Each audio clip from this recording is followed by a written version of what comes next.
రీతు గారు నామినేషన్స్లో sympathy card play చేశారంటారా? అండ్ హరీష్ గారు నేను ఏది చేసినా కరెక్టే, పక్కన వాళ్ళు ఏది చేసినా తప్పే అని ఆలోచించే మనిషి అని అంటారా? ఇమాన్యుయల్ గారి నామినేషన్ రివెంజ్ నామినేషన్ అంటారా? అండ్ భరణి గారిని కామనర్స్ అందరూ టార్గెట్ చేసి నామినేట్ చేశారంటారా? అండ్ సుమన్ శెట్టి గారిని ఇన్ని రోజులు మనం చూసింది ఫేక్ అంటారా? సో ఇలాంటి కొన్ని నామినేషన్స్ గురించి మనం ఈ వీడియోలో డిస్కస్ చేసుకోబోతున్నాము. సో నా వీడియోని స్కిప్ చేయకుండా చూడండి. అండ్ నా రివ్యూ మీకు నచ్చినట్టయితే నా వీడియోని లైక్ చేయండి, అండ్ నా ఛానల్ సబ్స్క్రైబ్ చేయండి. సో మనం వీడియోలోకి వెళ్ళిపోదాం. సో ఫస్ట్ థింగ్ నేను మెన్షన్ చేసింది ఏంటిది, రీతు గారు సింపతి కార్డ్ ప్లే చేశారా అన్నట్టు. యాక్చువల్గా ఈ టాపిక్ అసలు ఈ లైన్ ఆఫ్ సెంటెన్స్ ఎందుకు వచ్చింది అని అంటే, యాక్చువల్గా రీతు గారు హరీష్ గారిని నామినేట్ చేస్తున్న టైంలో ఆ డిస్కషన్స్లో ఆర్గ్యుమెంట్స్ కొంచెం హీటప్ అయిపోయి వాళ్ళిద్దరూ మంచిగా పెద్ద గొడవలాగా వాళ్ళు ఆర్గ్యుమెంట్స్ చేసుకుంటూ ఉంటారు. ఆ టైంలో హరీష్ గారు రీతు గారు అడిగే వాటికి ఆన్సర్స్ చేయడం కన్నా రివర్స్ అటాకింగ్ మొదలు పెడతారనమాట. సో ఆ రివర్స్ అటాకింగ్లో అనే మాట ఏంటిది అని అంటే, ఆవిడ కొంచెం హర్ట్ అవుతారు. కొంచెం ఫుడ్ విషయంలో ఆయన ఏదో మాట్లాడతారు. సో ఆ ఫుడ్ విషయానికి ఆవిడ హర్ట్ అయిపోయి కొంచెం ఏడ్ చేస్తారనమాట. ఫుల్గా ఏడడం కాదు, బట్ కళ్ళలో అయితే నీళ్ళు తిరుగుతాయి, కొంచెం వాయిస్ తడబడుతుంది. సో దానికి వెంటనే హరీష్ గారు ఏమంటారు అని అంటే, అయితే మీరు సింపతి కార్డ్ ప్లే చేసేస్తున్నారా అని అంటారు. దానికి వెంటనే ఆవిడైతే కొంచెం కంట్రోల్ చేసేసుకొని ఏడవడం కొంచెం ఆపేస్తారు. అండ్ రివర్స్ ఆవిడ ఏమడుగుతారు అని అంటే, మీరు ఇన్ని రోజులు ఆకలి పోరాటం చేశారు కదా, నేనైతే ఆకలి పోరాటం అంటున్నాను, కానీ ఆవిడ ఏం మెన్షన్ చేస్తారు అని అంటే, ఇన్ని రోజులు మీరు తినకుండానే ఉన్నారు కదా, మరి దాన్ని కూడా సింపతి కార్డ్ అనే అంటారా అని అడుగుతారు. కానీ దానికి హరీష్ గారు ఆన్సర్ చేయరు. మనం హరీష్ గారి గురించి ఆల్రెడీ మనకు తెలిసిందే. సో ఆయన ఎప్పుడు ఆయన చేసింది రైట్ అనే అంటాడు, పక్కన వాళ్ళు ఏది చేసినా సరే దానిలో తప్పులు వెతుకుతూనే ఉంటారు. సో అది సెన్స్లెస్ ట్రూత్స్, సెన్స్లెస్ అనే మాటలే ఆయన మాట్లాడేసి అవే చాలా స్ట్రాంగ్గా పెట్టేస్తే అవి మంచి అయిపోతాయి, కరెక్ట్ అయిపోతాయి అని ఆలోచిస్తారు. ఏంటో మరి అయితే మనకు తెలియదు. కానీ కొంచెం అక్కడ డిస్కషన్ అయితే ఓవర్ అయిపోయింది. ఆయన కొంచెం పర్సనల్ అని చెప్పను, కానీ కొంచెం ఆయన అన్న మాటలు అయితే హర్టింగ్గా ఉండి రీతు గారు కొంచెం అయితే కన్నీళ్ళు వచ్చేలాగా అవుతుంది. So she will get emotional కూడా. సో అందుకనే కొంచెం కళ్ళలో నీళ్ళు తిరుగుతాయి. ఆ కళ్ళలో నీళ్ళు తిరిగిన దానికి మీరు సింపతి కార్డ్ ప్లే చేస్తున్నారు అని చెప్పి హరీష్ గారు ప్రతి ఒక్క నామినేషన్లో ఆయనకు అడిగే క్వశ్చన్స్కి ఆన్సర్ చేయడం అనేది పక్కన పెట్టేసేసి కంప్లీట్గా వాళ్ళని రివర్స్లో ఎలా అటాక్ చేయాలి, వాళ్ళ మీద ఒక ఒపీనియన్ లేదంటే ఒక వర్డ్స్ పాస్ చేయడం, ఒక జడ్జ్మెంట్ పాస్ చేయడం. సో దానివల్ల ఆ టాపిక్ కొంచెం చేంజ్ అయిపోవడం. సో ఎప్పుడు కొంచెం తప్పించుకుంటూ పోతున్నట్టే అనిపిస్తుంది. హరీష్ గారి నామినేషన్ ఎవరు చేసినా సరే, మొత్తం ఎపిసోడ్లో హరీష్ గారిని ఎవరు నామినేషన్ చేసినా సరే, వాళ్ళతో జరిగిన ప్రతి డిస్కషన్లో కూడా ఆయన క్వశ్చన్ టు ఆన్సర్ అయితే ఉండదు. ఆ డిస్కషన్ ఎక్కడికెక్కడికో తీసుకెళ్ళిపోయి అన్నీ నువ్వే అనే ఆపోజిట్లో మాట్లాడుతున్న వాళ్ళకే కొంచెం చిరాకు వచ్చేలాగా ఆయన మాట్లాడుతూ ఉంటారనమాట. రెచ్చగొడుతూ ఉంటారు. చిరాకు కూడా కాదు, అది రెచ్చగొట్టే విధానంగా మాట్లాడుతూ ఉంటారనమాట. సో ఆ విధానంలోనే రీతు గారు కొంచెం అయితే కండతడి పెట్టుకుంటారు. ఆ సందర్భంలోనే ఈయన ఆ మాట అనేస్తాడనమాట, మీరు సింపతి కార్డ్ ప్లే చేసేస్తున్నారు అని. సో ఈ మాట నాకు కరెక్ట్ అయితే అనిపించలేదు. ఆ మొత్తం సిచ్యువేషన్ అయితే మనం చూస్తున్నప్పుడు ఆవిడ కావాలని ఏమి అనవసరంగా ఏడ్ చేసి నేను పెద్ద సీన్ క్రియేట్ చేయాలని అయితే రీతు గారు ఏమి అక్కడ బిహేవ్ చేయలేదు. నాకు అక్కడ ఆ ఎపిసోడ్లో అక్కడ వాళ్ళిద్దరు జరిగిన డిస్కషన్ నాకు చూస్తున్నప్పుడు ఏమనిపిస్తుంది అని అంటే, ఈయనే ప్రవోక్ చేయడమో కొంచెం వర్డ్స్తో హర్ట్ అయ్యేలాగా మాట్లాడడమో అయితేనే హరీష్ గారు చేశారు. సో దానివల్లనే రీతు గారు కన్నీరు పెట్టుకున్నారు. సో నా పర్స్పెక్టివ్లో రీతు గారు సింపతి కార్డ్ అయితే ప్లే చేయలేదు. అండ్ హరీష్ గారే ఎప్పుడు చూసినా సరే అది ఆపోజిట్లో ఉన్న వాళ్ళని ఎప్పుడు అటాక్ చేసుకుంటూ వాళ్ళని కొంచెం ఎలాగోలాగా ఒక విధంగా వాళ్ళని హర్ట్ చేసేలాగా మాట్లాడేసి వాళ్ళను ఆ డిస్కషన్ అక్కడ కట్ చేయించేలాగానే చేసేస్తారనమాట. సో ఆయన స్వభావమే అంతా. సో అదే నాకు అనిపించింది. సో నెక్స్ట్ చెప్పిన విషయం ఏంటిది అని అంటే, హరీష్ గారి గురించి. సో ఆయన నేను చేసేదే కరెక్ట్, పక్కన వాళ్ళు ఏం చేసినా తప్పు అనే స్వభావమా అని నేను క్వశ్చన్ పెట్టాను. సో నాకైతే అవును అని అనిపిస్తుంది. ఎందుకంటే ఆయన ఏం చేసినా సరే, ఆయన ఆకలి వేసి తినకున్నా లేకుండా అంటే ఆయనకు నచ్చినట్టు ఫ్రూట్సే తిన్నా, ఏం చేసినా సరే, ఆయన ఏం స్టేట్మెంట్స్ పెట్టినా సరే, ఏం మాట్లాడినా సరే అంత లోక కళ్యాణం కోసం అనేలాగా ఫీల్ అయిపోయి మాట్లాడుతున్నట్టు నాకు అనిపిస్తుంది. సో ఆయన ఏం మాట్లాడినా సరే, ఆయన ఇంటెన్షన్ ఏ టోన్లో పెట్టినా, ఏ ఎక్స్ప్రెషన్లో పెట్టినా వినేవాళ్ళు ప్రతిదీ ఎలా తీసుకోవాలంటే ఆయన మంచిగా చెప్తున్నాడు అనేలాగా రిసీవ్ చేసుకోవాలి అనే ఉద్దేశంలో ఆయన ఉన్నట్టు అనిపిస్తుంది. కానీ రివర్స్లో ఆయన ఏంటిది అని అంటే, పక్కన వాళ్ళు మంచి చెప్పినా సరే దాని చెడు వెతికే స్వభావం. సో ఇలా మెంటాలిటీ ఉన్న వాళ్ళతోని మనం మాట్లాడడం అనేది కష్టం. యాక్చువల్గా నాకు చూస్తున్నప్పుడే నాకేమనిపిస్తుంది అంటే, ఈయన నామినేట్ చేశారంటే ఇంక ఇవాళ అయిపోయినట్టే, ఆర్గ్యుమెంట్స్ మనం పెట్టుకోలేము అని చెప్పి. సో అది కొంచెం ఆ బిహేవియర్ కూడా నాకు కొంచెం అనెథికల్గా అనిపించింది అక్కడక్కడ. సో నామినేషన్స్ అన్నప్పుడు ఆ గేమ్ బిగ్ బాస్ షోనే నామినేషన్సే ఉంటాయి. మనం చేసిన వాటికి కన్నా కాన్సిక్వెన్సెస్ని ఫేస్ చేయడమే వీకెండ్ నామినేషన్స్, ప్రతి వీక్కి ఉండే నామినేషన్స్. సో దాన్ని ఒక స్పోర్టివ్గా తీసుకొని ఓకే మనం ఇది చేంజ్ చేసుకోవడమో అది అని ఉండి స్పోర్టివ్గా ఉండే ఆ స్పోర్టివ్నెస్ అయితే హరీష్ గారికి కంప్లీట్గా లేదు. ప్రతిదీ ఆయన తప్పు చేశాడని ఎవరైనా చెప్పినా సరే అందరూ ఆయనకి బ్యాడ్ అయిపోతారు. ఆయన తప్పు చేశాడు అనే విషయాన్ని ఆయన అయితే ఒప్పుకోడు అనమాట. మళ్ళీ ఆయనే కొంచెం ఎక్కువగా ప్రతి విషయంలోనూ ఎక్కువగా మాట్లాడేస్తారు, ప్రతి దానిలో ఎక్కువగా ఇంటర్ఫియర్ అయిపోతున్నట్టు నాకు అనిపిస్తుంటుంది. సో అందుకనే నేను చెప్తుంది, హరీష్ గారు పక్కన వాళ్ళు చేస్తే తప్పు, కానీ అదే నేను చేశాను అనుకో రైట్, ఎందుకంటే ఆయనకు తగ్గ రీజన్స్ ఆయనకు ఉంటాయి. ఆయన రీజన్స్ కన్వే చేసినా సరే మనం పక్కన వాళ్ళు క్వశ్చన్ అడగకూడదు. ఎస్ కరెక్ట్, అదే ఆయన ఎక్స్పెక్ట్ చేసేదన్నమాట. ఇంకా నామినేషన్స్, హరీష్ గారి బిహేవియర్ మనం ఒక్కొక్కరు నామినేషన్ చేసినప్పుడు లైక్ ఎలా బిహేవ్ చేశారు అనేది చూసుకుందాం. సో యాక్చువల్గా నాకు మొత్తం అంతా ఆయన బిహేవియర్ ఓవరాల్గా ఇలాగే ఉన్నా సరే, ఈవెన్ రాము గారు హరీష్ గారి నామినేట్ చేస్తారు. సో అప్పుడు అదే బిహేవియర్లోనే ఉంటారు. యాక్చువల్గా రాము గారు పెట్టిన పాయింట్ ఏంటిది అని అంటే, సో నన్ను యాక్చువల్గా ఆయన హెల్త్ బాగలేని అన్నప్పుడు బిగ్ బాస్ గారు చెప్తారనమాట రాము గారిని, లైక్ మీరు ఆయన చూసుకోండి అని చెప్పి. సో 1 అవర్ కంప్లీట్గా ఆయనతోనే ఉన్నప్పుడు ఆయన బాధేదో ఆయన చెప్పుకుంటూ ఉంటారనమాట. చెప్పుకుంటూ ఉన్నప్పుడు కూడా ఈయన పదే పదే పదే చెప్పే మాట ఏంటిది అని అంటే, మీరు ఎందుకు స్టాండ్ తీసుకోలేదు, మీరు ఎందుకు స్టాండ్ తీసుకోలేదు అని చెప్పి రాము గారిని అడుగుతూనే ఉంటారనమాట. సో యాక్చువల్గా అక్కడ రాము గారు చెప్పాలనుకున్న పాయింట్ ఏంటిది అని అంటే, నేను ఆల్రెడీ అది వీడియో నేను చూసినప్పుడు వీకెండ్ నాకు అనిపించింది మీరు స్టేట్మెంట్ పాస్ చేశారని చెప్పి, ఇంకా దానిలో నేను ఏముంది నా స్టాండ్ తీసుకోవడానికి అనే పాయింట్ రాము గారిది. కానీ పదే పదే పదే అదే క్వశ్చన్ అడుగుతూ ఉండడం అనేది ఆబ్వియస్లీ ఎవరికైనా నచ్చదు ఆ సిచ్యువేషన్ ఫేస్ చేస్తున్నప్పుడు. కరెంట్గా సిచ్యువేషన్ ఫేస్ చేసింది ఎవరు అని అంటే రాము గారు. సో అది మనకు ఆలోచిస్తే ఎలా అనిపిస్తుంది అని అంటే, ఆడియన్స్లో కూడా ఒక కైండ్ ఆఫ్ ఇది ఫిక్స్ చేసేదానికి ఆయన స్టాండ్ తీసుకోడు, ఆయన ప్రతిదానికి డేర్ లేదు. సో మనం ఎక్కడ ఏ గొడవలో చూసుకున్నా సరే ఆయన చెప్పేది అదే, నీకు డేర్ లేదు, నీకు దమ్ము లేదు, నీకు తీసుకునే ధైర్యం లేదు. సో అన్నీ ఏవో ఆయనకే ఉన్నట్టు అక్కడ వచ్చిన వాళ్ళందరూ ఏదో జుజుపి మనుషులు అన్నట్టు అని అంటారు అనమాట. సో ఈ జుజుపి కూడా యాక్చువల్గా ఈరోజు హరీష్ గారు నామినేషన్స్లో యూజ్ చేసిన వర్డే. సో ఆయన ఉద్దేశంలో అందరూ జుజుపి, ఆయన మాత్రమే స్పెషల్ అన్న ఫీలింగ్. సో నెక్స్ట్ ఇమాన్యుయల్ గారి నామినేషన్స్ వేస్తారనమాట, లైక్ ఎవరిని, హరీష్ గారిని.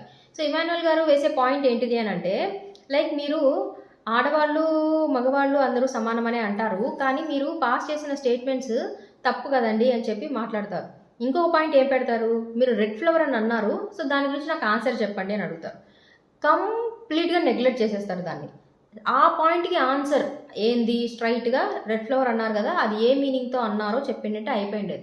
తిప్పి తిప్పి తిప్పి తిప్పి మాట్లాడుతూనే ఉన్నారు. లైక్ రెడ్ ఫ్లవర్ నేనేం అనలేదు, నేను ఆ ఇంటెన్షన్తో అనలేదు, అసలు మిమ్మల్ని నేను రెడ్ ఫ్లవరే అని అనలేదు, ప్రియా గారితో ఏదో టాపిక్ డిస్కషన్ అవుతుంటే అది అన్నాను, అన్నీ అబద్ధాలే. ఒక వీడియో మనం చూస్తున్నప్పుడు మనకు అర్థమైపోతుంది అక్కడ ఇంటెన్షన్ ఏంటిది అనేది. అది మనం అక్కడ హౌస్లో ఉండే కాదు, మనం ఆడియన్స్లో చూస్తున్నా మనకు అర్థమైపోతుంది. యాక్చువల్గా ఆయన అక్కడ అందరికీ కన్వే అయిన విధానాన్ని ఆయన వీడియో ఆయనే చూసుకున్నా కూడా అర్థమైపోతుంది ఆయన ఏమన్నారని. ఇన్ కేస్ ఆయన ఇంటెన్షన్ అది కాదనుకున్నా సరే ఏది కన్వే అయ్యింది అనేది మనము మన వీడియోని చూసుకున్నప్పుడు మనకి ఆటోమేటిక్గా తెలిసిపోతుంది. అలా ఆలోచిస్తే హరీష్ గారికి ఆల్రెడీ అర్థమైపోయింది, ఆయనేమంత అమాయకమైన మనిషి అయితే కాదు అసలు. సో ఆయనకు అర్థమైపోయింది, అర్థం అయిపోయినా సరే ఆయన తప్పేమీ లేదు అనేది ఒక స్ట్రాంగ్ పుష్ ఇచ్చి ఏమైనా సరే ప్రూవ్ చేసుకోవాలి అనే విధానంలో, అనే ఆ ప్రాసెస్లో ఆయనని ఇంకా ఇంకా ఇంకా ఇంకా ఆయన మీద ఉన్న ఒపీనియన్ నెగిటివే చేసుకుంటున్నారని నాకు అనిపించింది.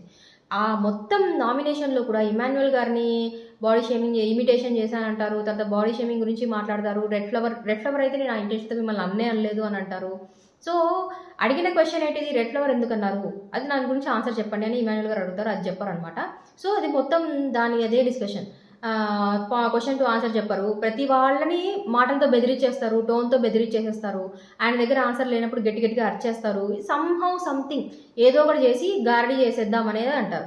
మనం యాక్చువల్గా చూసుకున్నాము అని అంటే హరీష్ గారు ప్రతి ఒక్కరి మీద ఒక్కొక్క స్టేట్మెంట్ పాస్ చేస్తారు కదండి, మీరు ఈ సిచ్యువేషన్లో ఇలా బిహేవ్ చేశారు అని అంటే మీరు ఇదే అని చెప్పి. యాక్చువల్గా అవన్నీ ఆయనకే వర్తిస్తాయని నాకు అనిపిస్తుంది. సో ఆయన ప్రతి విషయంలో కూడా మాటలు గారడీ చేస్తారు, ఓవర్ స్మార్ట్నెస్ చూపిస్తారు. అవన్నీ ఆయన చేసేవే పక్కన వాళ్ళలో ఏమైనా చేసినా సరే ఆయన వెంటనే వాడికి ఒక నేమ్ పెట్టేసేసి జడ్జిమెంట్ లాగా పాస్ చేసేస్తూనే ఉన్నారు టకటకటక అని చెప్పి. కానీ అవన్నీ చేసుకొని మేబీ ఆయన గేమ్ ప్లాన్ అని అనుకుందాం, కానీ ఒక మనిషి తప్పు చేసినప్పుడు అది అన్ని కెమెరాల్లో ఉండి అది దొరికిపోయినప్పుడు, నాగార్జున గారు వచ్చి ఎక్స్ప్లెయిన్ చేసినప్పుడు, 2 times వీడియో రీప్లే చేసినప్పుడు, ఆ తర్వాత ఆడియన్స్ చెప్పిన తర్వాత కూడా నేను ఇదే అని చెప్పి ఆయన ప్రూవ్ చేసుకోవడానికి ట్రై చేయడం అనేది మూర్ఖత్వం. సో అది కరెక్టే కాదు అసలు. అయినా కూడా ఆయన అదే ట్రై చేస్తున్నారు. పక్కన వాళ్ళు దాని మీద నామినేషన్ వేస్తున్నా సరే ఒప్పుకోవట్లేదు, ఆయన అసలు తప్పే లేదన్నట్టు మాట్లాడుతున్నారు. సో ఇది కంప్లీట్లీ యాక్సెప్టబుల్ బిహేవియర్ అయితే కానే కాదు. హరీష్ గారి మీద ఫుల్ అది కైండ్ ఆఫ్ రోజుకి ఒక కైండ్ ఆఫ్ ఆయన మీద పాయింట్ నెగిటివ్నెస్ అనేది ఎక్కువైపోతూనే వస్తున్నట్టే అనిపిస్తుంది. సో నెక్స్ట్ ఇమాన్యుయల్ గారి మీద రివెంజ్ నామినేషన్. సో ఇది ఎందుకు అన్నా అంటే, అసలు యాక్చువల్గా ఇదే పాయింట్ మీదనే హరీష్ గారు వెళ్ళి ఇమాన్యుయల్ గారి మీద వేసేస్తారు. అక్కడ మొత్తం మనం చూసుకుంటే ఇమాన్యుయల్ గారు ఇన్ కేస్ మనం గుండంకులు అనేది తప్పు అని అనుకున్నా సరే అది దానికి యాక్షన్కి రియాక్షనే అని మనం అనొచ్చు. ఎందుకంటే ఈయన రెడ్ ఫ్లవర్ అన్నారు, సో ఆయన గుండంకులు అన్నారు, అది కామెడీగా తీసుకుని అయిపోయిండేది అక్కడే. కానీ దాన్నే కొంచెం పెద్దది చేసి ఈయన సైడ్ మిస్టేక్ ఉన్నా సరే ఆయన రియలైజ్ అవ్వడం మానేసేసి పోయి మళ్ళీ ఇమాన్యుయల్ గారికే వేసేస్తారనమాట నామినేషన్. ఇదే రీజన్స్ చెప్పి మీరు ఆడవాళ్ళని తక్కువ చేస్తున్నారు అది ఇదే చెప్పి కంప్లీట్లీ బేస్లెస్. అసలు ఉన్న తప్పు ఎవరిది అనేది అక్కడ అందరికీ అర్థమైపోయింది. అంతమంది చెప్తున్నా సరే ఈయన అడ్డంగా వాదించడం, ఆ అడ్డంగా వాదించుకున్నా ఏం చేసినా ఆ పాయింట్స్ అన్నా పెట్టే పాయింట్స్ అన్నా కరెక్ట్గా ఉండాలి యాక్సెప్ట్ చేసేలాగా. సో ఆ పాయింట్స్ యాక్సెప్ట్ చేసేలాగా లేదు. సో అది ఎట్లా అయిపోయింది అంటే సో ఇమాన్యుయల్ గారి వల్లనే ఇష్యూ స్టార్ట్ అయింది. సో ఇష్యూ స్టార్ట్ అయ్యి ఆయన కొంచెం బ్యాడ్ అయిపోయింది. అది ఆ ట్రూత్నెస్ని ఫేస్ చేసే డేర్ లేక ఆ కోపాన్ని ఆయన ఇమాన్యుయల్ గారి నామినేషన్స్లో పెట్టేసి తీర్చుకున్నారేమో అని నాకు అనిపించింది. కాబట్టి ఇమాన్యుయల్ గారి మీద వేసిన నామినేషన్ అయితే రివెంజ్ నామినేషన్. కానీ ఓన్లీ ఒక్క నామినేషనే ఇమాన్యుయల్ గారి మీద పడడం వలన ఆయన అయితే ఫైనల్ నామినేషన్స్ లిస్ట్లో అయితే ఆయన లేరు. సో నెక్స్ట్ ఇంకొకటి ఏంటిది, బర్నీ గారిని టార్గెట్ చేశారా అని చెప్పి. యాక్చువల్గా అక్కడ ఉన్న కామనర్స్ అందరూ వచ్చేసి ఈ పాయింట్ కూడా యాక్చువల్గా బర్నీ గారే మెన్షన్ చేస్తారు, మీరు కామనర్స్ అందరూ కలిసి నన్ను టార్గెట్ చేస్తున్నారు అని చెప్పి. మనం ఇది ఒకసారి కొంచెం అన్ని పర్స్పెక్టివ్లో ఆలోచించి కూడా మాట్లాడదాం. సో యాక్చువల్గా ఇది టార్గెట్ చేయడం అనేది ఎట్లా ఉందంటే స్టార్టింగ్ రావడమే owners and tenants like commoners celebrities అని వచ్చారు. సో ఇక్కడ గేమ్ కూడా ఎలా ఆడుతున్నారు అని అంటే లైక్ కామనర్స్ వాళ్ళనే కాపాడించుకోవడానికి అవతల వాళ్ళని నామినేట్ చేయడం, అంటే సెలబ్రిటీస్ నుంచి నామినేట్ చేయడం, అండ్ సెలబ్రిటీస్ వాళ్ళు వచ్చేసి టెనెంట్స్ వాళ్ళలో నామినేట్ చేయడం. సో అది మ్యాక్సిమం మనం చూసుకుంటే, నేను అందరూ అని చెప్పను బట్ మ్యాక్సిమం. సో అలా అనుకున్నప్పుడు అక్కడ ఎగ్ విషయంలో బాగా మోస్ట్లీ ఎఫెక్టెడ్ అయిన టీం ఎవరు అని అంటే owners team, which are commoners team. So యాక్చువల్గా ఏమైపోయిందంటే అందరూ చెప్పిన పాయింట్స్ వచ్చేసి ఎగ్ టాస్క్ పాయింట్స్. సో అది ఎగ్ టాస్క్లో ఆయన తప్పు ఉంది, అది ఆయనే ఒప్పుకుంటారు కూడా. ఒక నామినేషన్ వేస్తున్నప్పుడు ఎగ్ టాస్క్లో అయితే నా తప్పు ఉంది అని ఒప్పుకుంటారు. సో అక్కడ ఆయన పెట్టిన అలిగేషన్ ఏదైతే ఉందో నన్ను కామనర్స్ టార్గెట్ చేస్తున్నారు అనేది ఇట్స్ నాట్ కంప్లీట్లీ ట్రూ. అది టార్గెట్ అయితే కాదు, ఎందుకంటే అది తప్పని ఆయన ఒప్పుకున్నారు. ఆ టాస్క్ వల్లనే మొత్తం ఎఫెక్ట్ అయింది ఎవరు అని అంటే ఓనర్స్, అంటే కామనర్స్. సో ఆబ్వియస్లీ అది అందరికీ ఎఫెక్ట్ అయింది కాబట్టి మ్యాక్సిమం కామనర్స్లో ఉన్న వాళ్ళందరూ భరణి గారి నేమ్ తీసుకొని వచ్చి భరణి గారిని నామినేట్ చేసినట్లు నాకు అనిపించింది. సో నెక్స్ట్ సుమన్ శెట్టి గారి బిహేవియర్ ఈరోజు. యాక్చువల్గా సంజన గారు కెప్టెన్ కాబట్టి ఒకరిని నేరుగా నామినేట్ చేయమని చెప్తారు. సో అప్పుడు ఆవిడ సుమన్ గారి పేరు తీసుకుంటారు. ఆవిడ పెట్టిన పాయింట్ ఏంటిది అని అంటే ఆల్రెడీ నేను అక్కడ ఏడుస్తున్నప్పుడు ఈయన వచ్చేసి మనం ఉండేది యాక్చువల్గా 9 మంది కాదు 8 మంది అని మెన్షన్ చేశారని అంటారు. యాక్చువల్గా ఈరోజు సుమన్ శెట్టి గారి దగ్గర నుంచి మనం ఆ కైండ్ ఆఫ్ బిహేవియర్ అయితే ఎక్స్పెక్ట్ చేయలేదు. పర్సనల్లీ నేనైతే ఎక్స్పెక్ట్ చేయలేదు. సో ఆయన ఏదున్నా నెమ్మదిగా అమ్మ అని మాట్లాడే మనిషి ఇవాళ కంప్లీట్గా చేంజ్ అయిపోయారు. అంటే ఫస్ట్ మన నామినేషన్ పాయింట్స్ పక్కన పెట్టేస్తే యాక్చువల్గా ఫోకస్ అంతా ఎక్కడికి వెళ్ళిపోయింది, ఆయన ఏంటి ఇలా బిహేవ్ చేస్తున్నారే అంటే ఇన్ని రోజులు మనం చూసింది ఫేకా, అయితే సుమన్ శెట్టి గారు మనం ఇన్ని రోజులు అనుకున్న అభిప్రాయం ఆయన మీద పెట్టుకుంది అయితే నిజం కాదు, ఇది వేరే. సో ఇలా బిహేవ్ కోపం వచ్చినప్పుడు ఎవరైనా సరే వాళ్ళ కైండ్ ఆఫ్ ఎక్స్ప్రెసివ్నెస్ ఉంటుంది, కానీ ఇది కంప్లీట్గా ఆయన ప్రవర్తించే తీరు కూడా మారిపోయిందనమాట. అది కంప్లీట్గా ఆపోజిట్ లాగా ఉంది. ఇన్ని రోజులు అమ్మ అని మాట్లాడే మనిషి అది సడన్గా ఇలా మాట్లాడడం అనేది తీసుకునేలాగా లేదనిపించింది. సో అది ఆయన కావాలనే అలా బిహేవ్ చేస్తున్నారా లేకుంటే కావాలనే ఫస్ట్ వీక్ ఎపిసోడ్ మొత్తం ఆయన సేఫ్గా అది బయట పెట్టకుండా ఉన్నారా అనేది అయితే మనకు తెలియదు. సో ఇవాల్టి ఫుల్ నామినేషన్స్లోనే మనం చూసుకున్నాము అని అంటే ఫ్లోరా సైని గారు పెట్టిన పాయింట్స్ అయితే నాకు వ్యాలిడ్గా అనిపించలేదు. సో అవి కొంచెం స్ట్రాంగ్గా కూడా లేదనమాట, ఏదో పెట్టాలి అన్నట్టు పెట్టినట్టు అనిపించింది.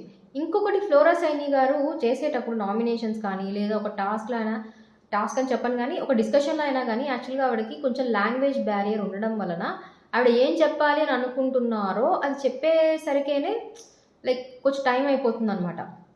సో దానివల్ల కూడా మేబీ మనకు కరెక్ట్గా కన్వే అవ్వట్లేదా అనేది కూడా నాకు డౌట్గా ఉంది. బట్ కానీ ఆవిడ పెట్టిన పాయింట్స్ అయితే మాత్రం నాకు అంత కరెక్ట్గా అనిపించలేదు. సో నెక్స్ట్ మనం ఇది మెయిన్గా నాకు అనిపించింది.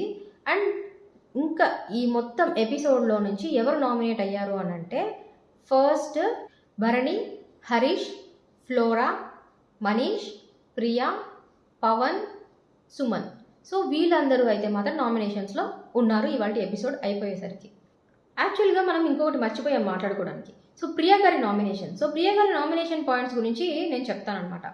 నాకు మంచిగా అనిపించిన పాయింట్స్ గురించి నేను మాట్లాడుతున్నాను. సో ఇక్కడ నాకు మంచిగా అనిపించిన పాయింట్స్ ఏంటిది అని అంటే భరణి గారు పెట్టిన పాయింట్స్.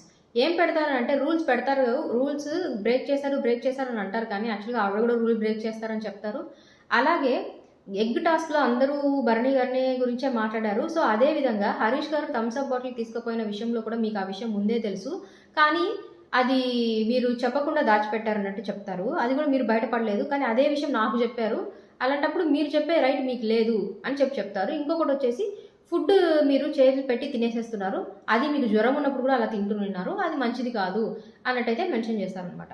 సో ఇక్కడ మనం చూసుకున్నాము అనంటే యాక్చువల్గా ఈ పాయింట్స్ కరెక్ట్ పాయింట్స్. ఎందుకు చెప్తున్నాను అంటే ప్రియా గారు కొంచెం తడబడతారనమాట భరణి గారు ఈ పాయింట్స్ పెట్టిన తర్వాత అది ప్రూవ్ చేసుకోవడానికి. సో అది తడబడిపోయి అది కూడా సేమ్, అది క్వశ్చన్ టు ఆన్సర్ చెప్పకుండా తిప్పి మాట్లాడడం అనమాట. అసలు ఇది కాదు అది కాదు అని చెప్పి ఈవెన్ భరణి గారు అంటానే ఉంటారు, నేను కరెక్ట్గానే పాయింట్స్ పెట్టాను అనండి. కరెక్ట్గా పాయింట్ పెట్టినా సరే అది ఆలోచించుకొని మనం దానికి రియాక్ట్ అవ్వడానికి కొంచెం టైం ఏదైతే మనకు అవసరం అవుతుందో, సో ఆ టైంని ఆవిడ ఊరికే రివర్స్ క్వశ్చన్స్ వేసుకుంటూ కొంచెం ప్రొలాంగ్ చేసుకొని దాని గురించి ఒక ఐడియా తెచ్చుకొని ఆ తర్వాత మాట్లాడుకుంటూ వచ్చారని అయితే నాకు అనిపించింది. యాక్చువల్గా అక్కడ ప్రియా గారు కొంచెం అయితే తడబడినట్టే నాకు అనిపించింది ఫేస్లో ఎక్స్ప్రెషన్స్ అవి ఇవి చూసినప్పుడు. ఎందుకంటే మనకి స్ట్రైట్ అవే ఆన్సర్ ఉంది అని అంటే మనం వెంటనే మాట్లాడేసేస్తాం, కానీ భరణి గారు ఈ పాయింట్స్ పెట్టిన తర్వాత ఎప్పుడు ఏంటి అవునా, సో ఇలాగా మనం మాట్లాడుతున్నాము అని అనుకోండి, మన దగ్గర ఆన్సర్ లేదు కాబట్టే దాన్ని కవరప్ చేసుకోవడానికి ఇలా కొంచెం ప్రొలాంగ్ చేసుకొని దాని వెంటనే దానికి ఏం చెప్పాలని ఆలోచించుకొని మాట్లాడేదానికి ఒక టైం క్రియేట్ చేసుకోవడానికి అలా చేశారని నాకు అనిపించింది. సో ఆ విధంగా కూడా చూసుకున్నా కూడా ప్రియా గారి మీద భరణి గారు పెట్టిన పాయింట్స్ అయితే కరెక్ట్ అని నాకు అనిపించింది. ఎప్పుడు నాకు ఇవాళ చూసిన దానిలో నాకు ఏమనిపించింది అని అంటే క్వశ్చన్ టు ఆన్సర్ మాట్లాడకుండా తిప్పి మాట్లాడి లేదా రివర్స్ నామినేషన్ వేసిన వాళ్ళ మాటల మీదనే అటాక్ చేసి అట్లా మాట్లాడిన వాళ్ళలో ఫస్ట్ ప్లేస్ హరీష్ గారు. క్వశ్చన్ టు ఆన్సర్ ఇవ్వలేదు, ఆయన తప్పని తెలిసినా సరే అది దానికి ఒప్పుకొని రియలైజ్ అయ్యి దాన్ని సరిదిద్దుకున్నాం అనే ఉద్దేశంలో అయితే ఆయన లేడు. ఎంతసేపు నా ఫ్యామిలీ బయట ఉంది, నా ఫ్యామిలీని రక్షించుకోవాలి అని ఏదో కొంచెం డిఫరెంట్గా మాట్లాడుతున్నట్టు నాకు అనిపిస్తుంది. ఎందుకంటే అక్కడ ఉన్న వాళ్ళందరికీ కూడా ఫ్యామిలీస్ ఉన్నాయి, మేబీ ద సిచ్యువేషన్స్ మేబీ ఏమైనా డిఫరెంట్గా ఉన్నాయేమో మనకు తెలియదు. So I'm not going to that much deeper, నేను అంత డీప్గా వెళ్ళైతే మాట్లాడట్లేదు, కానీ బట్ జనరల్గా మనం ఆన్ జనరిక్ బేసిస్, సో ఒక విధంగా మాటకి మనం అనుకోవాలి అని అంటే అందరూ ఫ్యామిలీని వదిలేసి వచ్చిన వాళ్ళే. సో ఒక నెగిటివిటీ మనం క్రియేట్ అవుతోంది అన్నప్పుడు మనం దాన్ని కరెక్ట్ చేసుకోవడానికి ట్రై చేయాలి. కానీ హరీష్ గారు నేను తప్పే చేయలేదు అనే ఉద్దేశంలోనే ఉండిపోయి అది తప్పని తెలిసినా సరే అది ఇంకా నెగిటివిటీ ఎక్కువ అయ్యేలాగా చూసుకుంటున్నారు. సో అంటే నేను క్విట్ అయిపోతాను అని అంటున్నారు. ఆ క్విట్ అయిపోతాను అని చెప్పడం అనే ఆ వర్డ్, నాకు దమ్ముంటేనే ఆ వర్డ్ అనగలను అని ఆయన ప్రూవ్ చేసుకోవడానికి అది ప్రతిసారి వాడుతున్నారని తెలియట్లేదు. కానీ అక్కడికి ఆ స్టేజ్కి రావడానికి బిగ్ బాస్లో కామనర్గా సెలెక్ట్ అయ్యి అగ్ని పరీక్షలో సెలెక్ట్ అయ్యి బిగ్ బాస్ హౌస్లోకి ఎంటర్ అవ్వడానికి ఆయన పడ్డ కష్టం కానీ లేదా అలా ఎంటర్ అవ్వాలి అనేది చాలామందికి కొంచెం డ్రీమ్గా కూడా ఉండిండొచ్చు. సో అది అందరికీ అవ్వలేదు, ఆయనకు అయింది అన్నప్పుడు దాన్ని మంచిగా యూజ్ చేసుకుంటే ఇంకా బాగుంటుంది అనేది నా పర్సనల్ ఒపీనియన్. కానీ అది ఆయన కొంచెం లూజ్గా తీసేసుకొని వెళ్ళిపోతున్నట్టు నాకు అనిపిస్తుంది. సో ఇదండి ఈ వీడియోలో నేను మాట్లాడదగ్గ నామినేషన్స్ అని అనుకున్నవి. సో వాటి గురించి అయితే నా రివ్యూ నేను షేర్ చేశాను. అది మీకు నచ్చినట్లయితే వీడియోని లైక్ చేయండి, అలాగే నా ఛానల్ని సబ్స్క్రైబ్ చేయండి. అండ్ మీకేమైనా వేరేలాగా అనిపించుంటే కమెంట్స్లో మెన్షన్ చేయండి. Until then, see you. Bye.